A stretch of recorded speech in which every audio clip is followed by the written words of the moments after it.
Unaangalia Midraj TV, tabasamu lenye kudumu.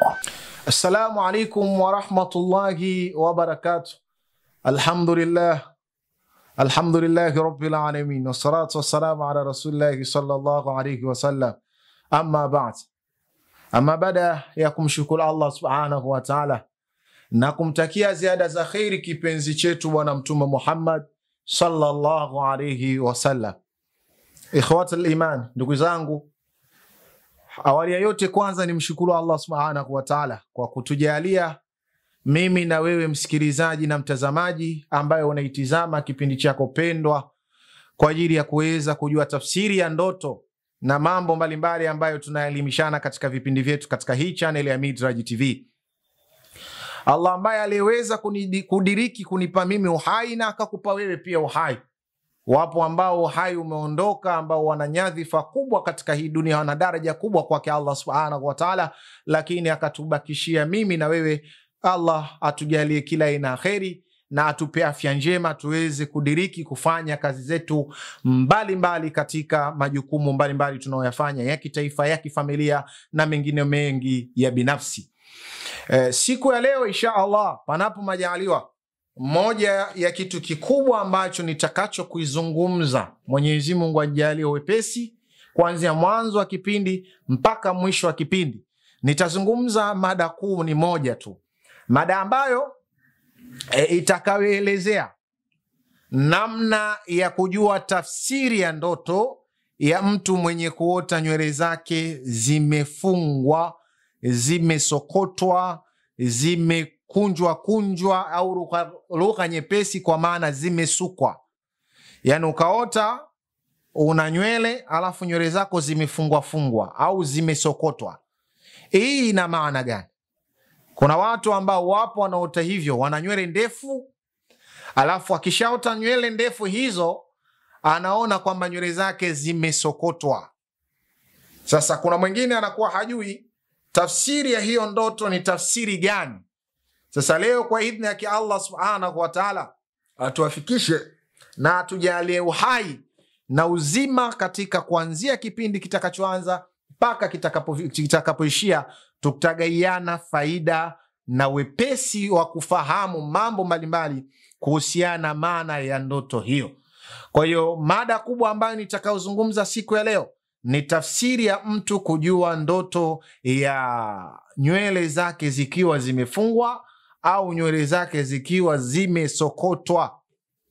Zikiwa zimesokotwa nywele zako unaziona ndefu, alafu zimesokotwa au zimefungwa, tafsiri yake ni nini? Allah subhanahu wa ta'ala akuwezeshe uweze kunitizama kuanzia mwanzo wa kipindi mpaka nitakapoishia kipindi ambapo kitakapoweza kukifikia kikomo. Kwa wewe ambaye ndio ikiwa ni siku yako ya kwanza, yani umefika siku ya kwanza kuingia YouTube, unakutana na kipindi hichi, ni kuombe kitu kimoja. Mwenyezi Mungu akujalie wepesi, lakini pia uweze kusubscribe. Yani maana yake uchukue simu yako katika upande wa YouTube, ukishaingia kuna neno limeandikwa subscribe. Subscribe, pia ikiwezekana bonyeza kengele iliyokuwa mbele ya neno subscribe. Baada ya kubonyeza kengele, utakapoiweza kuisikiliza hii video na kuitizama, basi bonyeza neno lililoandikwa like. Itaweza kutusaidia sana, kutupa nguvu katika kuwezesha kipindi hichi kiendelee zaidi na kuweza kuhamasisha wengine ambao wasiojua maana ya ndoto mbalimbali. Kwa hiyo wewe ambaye hujazi subscribe, chukua simu yako subscribe, then ili uweze kuendelea kutizama kipindi chako hichi pendwa cha Midraj TV ambacho kinachopatikana katika channel yetu iliyokuwa bora kabisa. Tafsiri ya leo ambayo tutakayoizungumza ni tafsiri ya ndoto ya mtu kuota nywele zake zimesukwa au zimesokotwa kwa lugha nyingine, au lugha nyingine zimefungwa. Si tumeelewana? Hizi zote zina maana moja. Ukiota nywele zako zimesokotwa, zimekunjwa au zimefungwa, mambo matatu haya zingatia: nywele zimesokotwa, nywele zimekunjwa au zimefungwa. Tafsiri yake ni nini? Utaweza kupata maana hiyo siku ya leo insha Allah Mwenyezi Mungu atujalie kila aina kheri. Kwa mtu ambaye mwenye kuota ndoto hii, atambue ni ndoto ambayo yenye bishara kubwa sana. Kuna kitu ambacho kinawezekana akawa anapata taarifa ambacho kitu hicho kina faida kubwa, na asipuuzie. Ajitahidi sana kuweza kujua maana yake, atafute kujua maana yake, hata kwa kuingia kama hivi YouTube na kuweza kutizama tafsiri ya ndoto, ajue maana ya hiyo ndoto. Nywele zikiwa zimekunjwa, zimesokotwa au zimefungwa, maana yake inakuwa ni maana gani? Maana kubwa kwa mtu ambaye atakayeota ndoto hiyo, atambue kwamba ni bishara ya hatari sana. Yani inamletea tafsiri ya kumuonesha kwamba anatakiwa kuchukua tahadhari kubwa, kwa sababu tafsiri ya hiyo ndoto ina tafsiri katika maana ya kuwa kuna madhara. Yani tafsiri ya ndoto hiyo inatafsirika kwamba kuna madhara, ambayo madhara hayo yatamfika yule ambaye aliyeota hiyo ndoto. Hayo madhara yatamfika mtu yule ambaye aliyeota hiyo ndoto. Kwa hiyo anachohitajika yeye huyo mtu aliyeota hiyo ndoto, amuombe Mwenyezi Mungu Subhanahu wa Ta'ala amlinde na hiyo ndoto, amwepushe na vitimbu vya mashaitani na shari mbalimbali za kidunia na nyingine nyingi ambazo zisizoonekana. Kwa hiyo wewe ambaye uliyekuwa ndiyo siku ya kwanza umeota ndoto hiyo, ujui tafsiri yake ni nini. Yani umepata kulala, alafu unaota nywele zako zimefungwa, unaota nywele zako zimekunjwa au nywele zimesokotwa. Yani unaota nywele zako ni ndefu sana, alafu zimekunjwa au zimesokotwa au zimefungwa. Utakapoota hivyo, tafsiri ya moja kwa moja, wewe unayeota hivyo, inakujia kwamba wewe ambaye uliota hivyo, kuna hatari ya madhara ambayo utakayoyapata. Hayo madhara ni madhara gani? Hatujui. Inachohitajika wewe kuwa makini. Si tumeelewana? Inawezekana hasara katika biashara, inawezekana mitihani katika changamoto ya mahusiano, inawezekana katika hatari ima ya kupata ajali. Yote hayo inawezekana, kwa sababu hatuwezi tukajua ni lipi, lakini ni tafsiri ya moja kwa moja inaonesha wewe mwenye kuota hiyo ndoto, nywele zimesokotwa, nywele zimekunjwa, nywele zimefungwa, inakujia katika tafsiri ya kwa wewe uliota ndoto hiyo, inatakiwa uchukue tahadhari katika kila jambo utakalolifanya, kwa sababu inakujia athari ya madhara katika ile ndoto ya muotaji aliyoota ndoto hiyo. Kanuni ni hile kila siku au kila wakati, narudia kusema, ni inahitajika usome dua ile ya kuomba Mwenyezi Mungu akulinde na ndoto mbaya. Nimeelekeza, kama hujawahi kukutana na hiyo video, ingia tizama.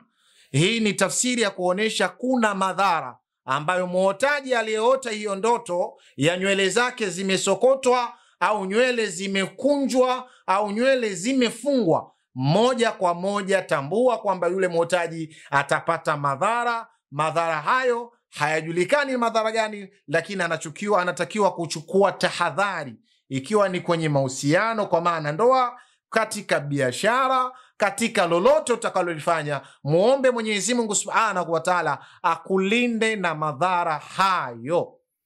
Si tumefahamiana? Na yule ambaye atakayekuwa hayupo karibu na Mwenyezi Mungu, nazungumza hapa yule mtu ambaye mwenye kumtegemea Mwenyezi Mungu, yani ikiwa haujaweka taratibu katika maisha yako ya kumtegemea Mwenyezi Mungu katika kila jambo, kumtanguliza, madhara haya yatakupata kwa haraka ikiwa haujajiweka karibu na Mungu. Wapo ambao wanadhurika, madhara wanawapata kwa wepesi zaidi, kwa sababu hii ndoto ina tafsiri ya madhara ambayo hayazuiliki. Hauwezi ukajikinga kikawaida, isipokuwa paka kwa nusura ya Mwenyezi Mungu Subhanahu wa Ta'ala. Kwa hiyo ikiwa utaota ndoto hii, basi tambua unahitajika uchukue tahadhari ya kujiweka karibu na Mwenyezi Mungu, ili iwe sababu ya hayo madhara yaliyokusudiwa kwako wewe, ima yanatokana na shetani, ima yanatokana na binadamu, iwe ni jini iwe binadamu, basi muombe Mwenyezi Mungu akulinde na hayo madhara hayatakupata. Lakini ikiwa haujajiweka karibu na Mwenyezi Mungu Subhanahu wa Ta'ala, madhara utayapata na hautaweza kujizuia, kwa sababu nguvu ya kujizuia au kuzuia hayo madhara wewe huna, isipokuwa ni Allah ndo anayeweza kuzuia madhara hayo. Kwa hiyo chukua hiyo tahadhari. Ukiota ndoto hiyo usibweteke na usirelaksi, kwa sababu utapata madhara na hayo madhara hautaweza kujizuia wewe, isipokuwa Mwenyezi Mungu ndo anaweza kuzuia madhara hayo.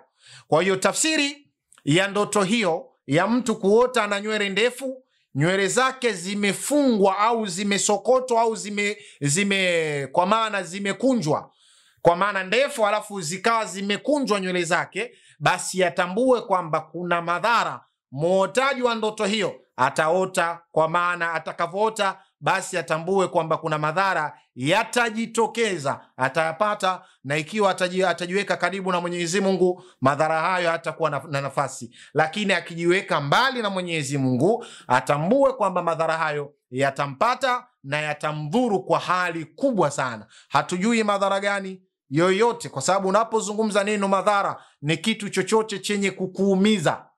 Si tumeelewana? Tunapozungumza madhara ni kitu chochote kinachokuumiza, ikiwa ni ajali, ikiwa ni kuteleza, ikiwa ni mahusiano, ikiwa ni biashara, hasara utapata katika biashara. Hayo anajua Mwenyezi Mungu Subhanahu wa Ta'ala, lakini unachotakiwa kuchukua tahadhari. Utakapoota ndoto hiyo, tambua kwamba kuna madhara mbeleni utayapata. Ikiwa ukawa karibu na Mungu, Mwenyezi Mungu Subhanahu wa Ta'ala, basi madhara hayo utayapata. Ukijiweka mbali, madhara hayo utayapata kiurahisi na utadhurika. Hakuna kitakachoweza kukusaidia isipokuwa mtegemee Mwenyezi Mungu, ndo ataweza kukusaidia. Usitegemee kitu kingine chochote, bali mtegemee Mwenyezi Mungu. Unaposhtuka tu katika ndoto, soma dua ya kukinga ile madhara yasikupate, ndio kumtegemea Mwenyezi Mungu Subhanahu wa Ta'ala. Kwa hiyo yule ambaye atakayeota ndoto hiyo atambue hiyo ndio tafsiri yake.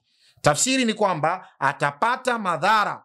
Hayo madhara atakayoyapata akimtegemea Mwenyezi Mungu hatamdhuru, lakini akiwa mbali na Mwenyezi Mungu atayapata. Hakuna kitakachomkinga, kwa sababu moja kwa moja direct yatamlenga yule muhusika aliyeota ana nywele hiyo ndefu alafu zimekunjwa au zimefungwa au zimesokotwa kwa namna yoyote, basi atambue katika tafsiri hiyo. Kwa hiyo wewe ndugu yangu ambaye ulikuwa haujui maana ya ndoto ya mtu mwenye nywele zilizosokotwa au kukunjwa au kufungwa, basi tambua kwamba maana yake ndiyo hiyo. Siku ya leo insha Allah, kwa mara nyingine, basi ndiyo siku ambayo tunaishia kipindi chetu hapo. Tunakuhitaji wewe ndugu yetu, kama huja subscribe na like, ili uweze kuwa miongoni mwa familia yetu na upate tafsiri ya ndoto mbalimbali. Tafsiri ya ndoto ya mtu kuota nywele zimekunjwa, zimesokota au zimefungwa ni hiyo insha Allah. Wa assalamu alaikum wa rahmatullahi wa barakatuh.